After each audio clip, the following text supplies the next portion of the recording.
It has been more than 16 years since a civilian working for the Navy was charged with passing secrets to Israel. Jonathan Pollard pled guilty to conspiracy to commit espionage and is serving a life sentence. At first, Israeli leaders claimed Pollard was part of a rogue operation, but later took responsibility for his work. Now, Fox News has learned some U.S. investigators believe that there are Israelis again very much engaged in spying in and on the U.S., who may have known things they didn't tell us before September 11th. Fox News correspondent Carl Cameron has details in the first of a four-part series. Since September 11th, more than 60 Israelis have been arrested or detained, either under the new Patriot anti-terrorism law or for immigration violations. A handful of active Israeli military were among those detained, according to investigators, who say some of the detainees also failed polygraph questions when asked about alleged surveillance activities against and in the United States. There is no indication that the Israelis were involved in the 9/11 attacks, but investigators suspect that the Israelis may have gathered intelligence about the attacks in advance and not shared it. A highly placed investigator said there are, quote, tie-ins, but when asked for details, he flatly refused to describe them, saying, quote, evidence linking these Israelis to 9/11 is classified. I cannot tell you about evidence that has been gathered. It's classified information. Fox News has learned that one group of Israelis, spotted in North Carolina recently, is suspected of keeping an apartment in California to spy on a group of Arabs who the United States is also investigating for links to terrorism.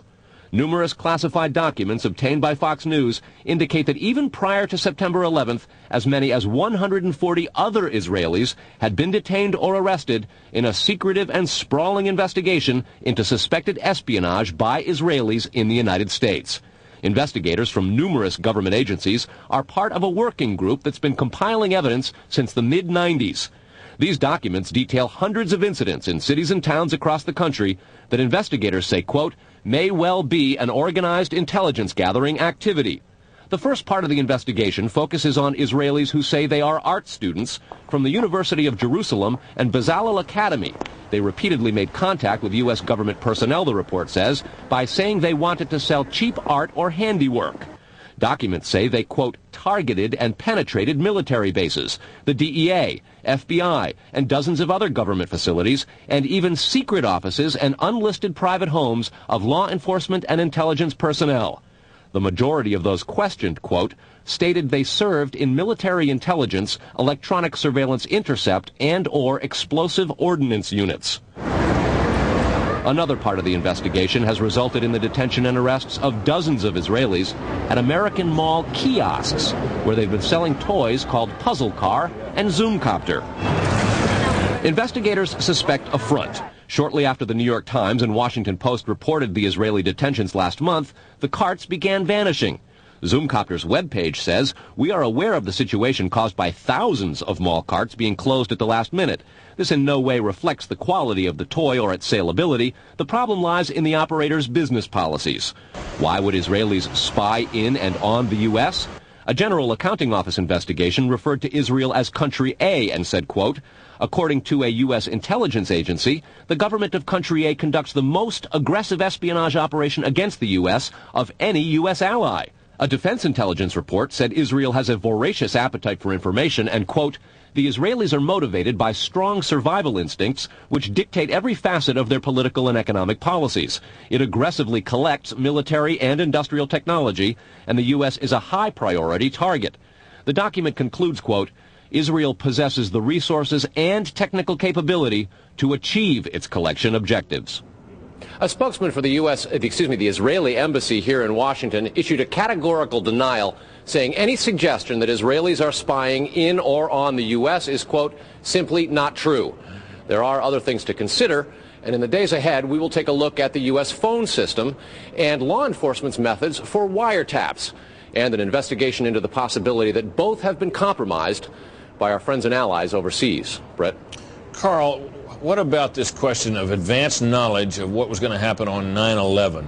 How clear are investigators that some Israeli agents may have known something? Well, it's very explosive information, obviously, and there's a great deal of evidence that they say they have collected, none of it necessarily conclusive. It's more when they put it all together. A bigger question, they say, is how could they not have known? Almost a direct quote, Brett. Yeah, this going to the fact that they were spying on some Arabs, right? Correct. All right, Carl, thanks very much. We reported on the approximately 60 Israelis who had been detained in connection with the September 11th terrorism investigation. Carl Cameron reported that U.S. investigators suspect that some of these Israelis were spying on Arabs in this country and may have turned up information on the planned terrorist attacks back in September that was not passed on. Tonight, in the second of 4 reports on spying by Israelis in the U.S., we learn about an Israeli-based private communications company for whom a half dozen of those 60 detained suspects worked. American investigators fear information generated by this firm may have fallen into the wrong hands and had the effect of impeding the September 11th terror inquiry. Here's Carl Cameron's second report. Fox News has learned that some American terrorism investigators fear certain suspects in the September 11th attacks may have managed to stay ahead of them by knowing who and when investigators are calling on the telephone. How? By obtaining and analyzing data that's generated every time someone in the U.S. makes a phone call. One sitting in city, please.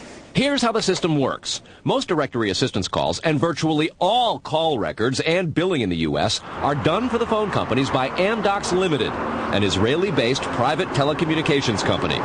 Amdocs has contracts with the 25 biggest phone companies in America and more worldwide. The White House and other secure government phone lines are protected, but it is virtually impossible to make a call on normal phones without generating an Amdocs record of it. In recent years, the FBI and other government agencies have investigated Amdocs more than once. The firm has repeatedly and adamantly denied any security breaches or wrongdoing.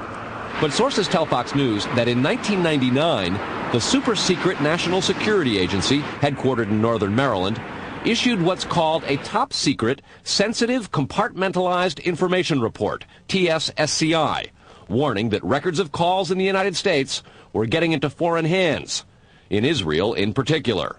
Investigators do not believe calls are being listened to, but the data about who's calling whom and when is plenty valuable in itself. An internal Amdocs memo to senior company executives suggests just how Amdocs-generated call records could be used, quote, widespread data mining techniques and algorithms, combining both the properties of the customer, like credit rating, and properties of the specific behavior such as whom the customers are calling. The Amdocs memo says the system should be used to prevent phone fraud, but U.S. counterintelligence analysts say it could also be used to spy through the phone system. Fox News has learned that the NSA has held numerous classified conferences to warn the FBI and CIA how Amdocs records could be used. At one NSA briefing, a diagram by the Argonne National Lab was used to show that if the phone records are not secure, major security breaches are possible. Another briefing document said, quote, it has become increasingly apparent that systems and networks are vulnerable. Such crimes always involve unauthorized persons or persons who exceed their authorization, acting on exploitable vulnerabilities. Those vulnerabilities are growing because, according to another briefing, the U.S. relies too much on foreign companies like Amdocs for high-tech equipment and software. Quote, many factors have led to increased dependence on code developed overseas. We buy rather than train or develop solutions. U.S. intelligence does not believe the Israeli government is involved in a misuse of Amdocs information, and Amdocs insists that its data is secure. What U.S. government officials are worried about, however, is the possibility that Amdocs data could get into the wrong hands, particularly organized crime, and that would not be the first time that such a thing has happened. Fox News has documents of a 1997 drug trafficking case in Los Angeles in which telephone information, the types that Amdocs collects, was used to, quote, completely compromise the communications of the FBI, the Secret Service, the DEA, and the LAPD. And we'll have that and a lot more in the days ahead, Brett. Carl, I want to take you back to your report last night on those 60 people who were Israelis who were detained in the anti-terror investigation, and the suspicion that some investigators have that they may have picked up information on the 9/11 attacks ahead of time, not passed it on. There was a report, you'll recall, that the Mossad, the Israeli intelligence agency, did indeed send representatives to the U.S. to warn just before 9/11 that a major terrorist attack was imminent. Why does that not? How does that leave room for the lack of a warning? Well, I remember the report, Britt. We did it first internationally right here on your show on the 14th. What investigators are saying is that that warning from the Mossad was nonspecific and general, and they believe that it may have had something to do with the desire to protect what are called sources and methods in the intelligence community. The suspicion being perhaps those sources and methods were taking place right here in the United States. The question came up in the Select Intelligence Committee on Capitol Hill today. They intend to look into what we reported last night, and specifically that possibility. Brett? So, in other words, the problem wasn't the lack of a warning. The problem was lack of useful details. Quantity of information. All right, Carl, thanks very much. Coming up next, Israeli-based company called Amdocs that generates the computerized records and billing data for nearly every phone call made in America. As Carl Cameron reported, U.S. investigators digging into the 9/11 terrorist attacks fear that suspects may have been tipped off to what they were doing by information leaking out of Amdocs. In tonight's report, we learned that the concern about phone security extends to another company founded in Israel that provides the technology that the U.S. government uses for electronic eavesdropping. Here is Carl Cameron's third report. The company is Comverse Infosys, a subsidiary of an Israeli-run private telecommunications firm with offices throughout the U.S. It provides wiretapping equipment for law enforcement. Here's how wiretapping works in the U.S. Every time you make a call, it passes through the nation's elaborate network of switchers and routers run by the phone companies. Custom computers and software made by companies like Comverse are tied into that network to intercept, record, and store the wiretapped calls, and at the same time transmit them to investigators. The manufacturers have continuing access to the computers so they can service them and keep them free of glitches. This process was authorized by the 1994 Communications Assistance for Law Enforcement Act, or CALEA. Senior government officials have now told Fox News that while CALEA made wiretapping easier, it has led to a system that is seriously vulnerable to compromise and may have undermined the whole wiretapping system. Indeed, Fox News has learned that Attorney General John Ashcroft and FBI Director Robert Mueller were both warned October 18th in a hand-delivered letter from 15 local, state, and federal law enforcement officials who complained that, quote, law enforcement's current electronic surveillance capabilities are less effective today than they were at the time CALEA was enacted. Comverse insists the equipment it installs is secure, but the complaint about this system is that the wiretap computer programs made by Comverse have in effect a back door through which wiretaps themselves can be intercepted by unauthorized parties. Adding to the suspicions is the fact that in Israel, Comverse works closely with the Israeli government and under special programs gets reimbursed for up to 50% of its research and development costs by the Israeli Ministry of Industry and Trade. But investigators within the DEA, INS, and FBI have all told Fox News that to pursue or even suggest Israeli spying through Comverse is considered career suicide. And sources say that while various FBI inquiries into Comverse have been conducted over the years, they've been halted before the actual equipment has ever been thoroughly tested for leaks. A 1999 FCC document indicates several government agencies expressed deep concerns that too many unauthorized, non-law enforcement personnel can access the wiretap system. And the FBI's own nondescript office in Chantilly, Virginia, that actually oversees the CALEA wiretapping program, is among the most agitated about the threat. But there is a bitter turf war internally at FBI. It is the FBI's office in Quantico, Virginia, that has jurisdiction over awarding contracts and buying intercept equipment. And for years, they've thrown much of the business to Comverse. A handful of former U.S. law enforcement officials involved in awarding Comverse government contracts over the years now work for the company. Numerous sources say some of those individuals were asked to leave government service under what knowledgeable sources call troublesome circumstances that remain under administrative review within the Justice Department. And what troubles investigators most, particularly in New York in the counterterrorism investigation of the World Trade Center attack, is that on a number of cases, suspects that they had sought to wiretap and surveil immediately changed their telecommunications processes. They started acting much differently as soon as those supposedly secret wiretaps went into place. Brett? Carl, is there any reason to suspect in this instance that the Israeli government is involved? No, there's not, but there are growing instincts and an awful lot of law enforcement officials in a variety of agencies who suspect that and have begun compiling evidence and a highly classified investigation into precisely that possibility. Brett? All right, Carl, thanks very much. On a long-standing government espionage investigation, federal officials this year have arrested or detained nearly 200 Israeli citizens suspected of belonging to a, quote, organized intelligence gathering operation. The Bush administration has deported most of those arrested after September 11th, although some are in custody under the new anti-terrorism law.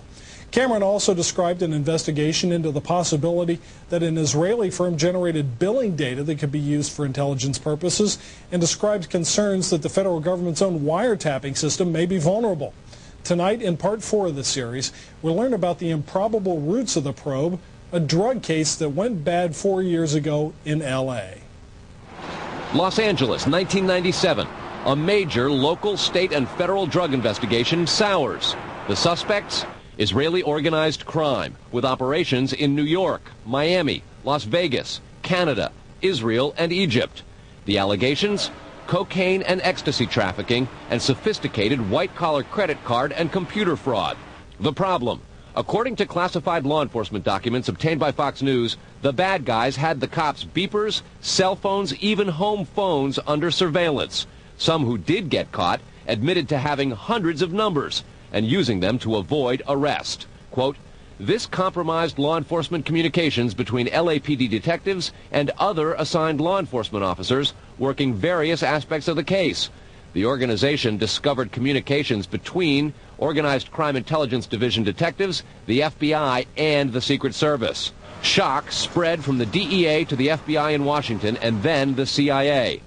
An investigation of the problem, according to law enforcement documents, concluded, quote, the organization has apparent extensive access to database systems to identify pertinent personal and biographical information. When investigators tried to find out where the information might have come from, they looked at Amdocs, a publicly traded firm based in Israel. Amdocs generates billing data for virtually every call in America, and they do credit checks. The company denies any leaks, but investigators still fear that the firm's data is getting into the wrong hands. When investigators checked their own wiretapping system for leaks, they grew concerned about potential vulnerabilities in the computers that intercept, record, and store the wiretapped calls. A main contractor is Comverse Infosys, which works closely with the Israeli government and under a special grant program is reimbursed for up to 50% of its research and development costs by Israel's Ministry of Industry and Trade.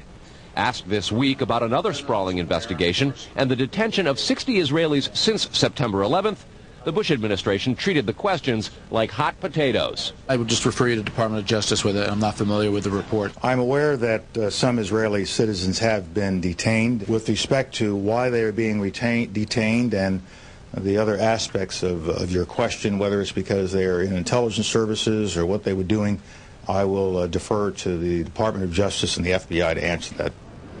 Beyond the 60 apprehended or detained and many deported since September 11th, another group of 140 Israeli individuals have been arrested and detained in this year in what government documents describe as, quote, an organized intelligence gathering operation designed to, quote, penetrate government facilities. Most of those individuals said they had served in the Israeli military, which is compulsory there, but they also had, most of them, intelligence expertise and either worked for Amdocs or other companies in Israel that specialize in wiretapping. Earlier this week, the Israeli embassy here in Washington denied any spying against or in the United States. Tony?